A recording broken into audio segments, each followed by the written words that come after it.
The anthem of the old Soviet Union has been taking over the internet. But from where did the anthem of history memes come, and why is it now so famous today? Yeah, that's the only way I really knew how to introduce this topic.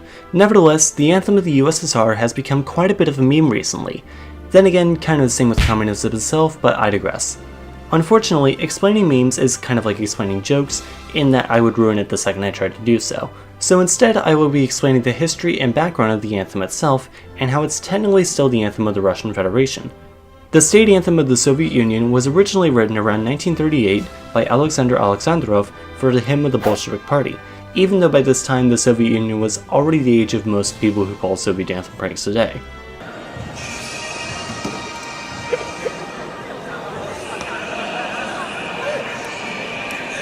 The lyrics were largely inspired off of Joseph Stalin's infamous cult of personality, and also from people known as Stakhanovites, basically people who did their best to exceed their work quotas, of whom I'd imagine Stalin was probably a big fan. In 1943, Stalin chose this anthem himself as a replacement for the Internationale, as it was short and would motivate the Soviet troops fighting Germany on the front lines, as I've heard this was pretty important back then.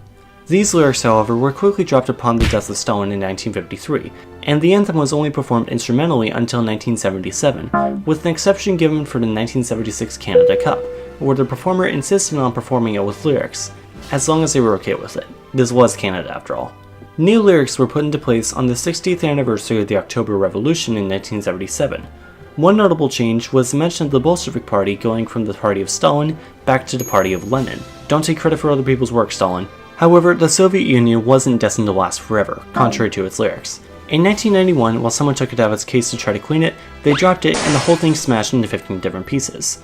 After the fall of the Soviet Union, Russia adopted the new instrumental song Patrioticheskaya Pesnya, which is notable for three reasons.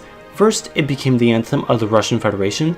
Second, it kinda sounds like O Canada. And third, its name literally just means the patriotic song, meaning I could have mentioned it in 2 previous episodes behind the anthem. Some attempts were made to give it lyrics, but people just decided that they didn't really like it, so it was replaced in 2000 by a version of the old anthem, but with completely new lyrics by Sergei Mikhalkov. In the post-Soviet years, countries like Ukraine, Latvia, and Lithuania have gone a bit of a different direction, having adopted so-called decommunization laws. In fact, in Ukraine, performing the old Soviet anthem can be punished by a 5-year jail sentence, so don't do any USSR anthem pranks in Kiev anytime soon. However, it has also been proposed as the anthem for the State Union of Russia and Belarus, though this hasn't been put into practice. In any case, the Soviet anthem and the idea of ironically or semi-ironically supporting communism online have become trends since late 2016, which definitely supports my personal theory that those who claim to be communist online probably aren't really communist. They just like the music. Thanks again for watching this video, and if you enjoyed it, please consider showing your support with anything from a simple like to pledging your support on a monthly basis on my Patreon, where you can get cool perks like your name in the credits and exclusive merchandise. Of course, if you want to support the channel in an even easier way, the best way to do so is to subscribe to learn something new every Sunday.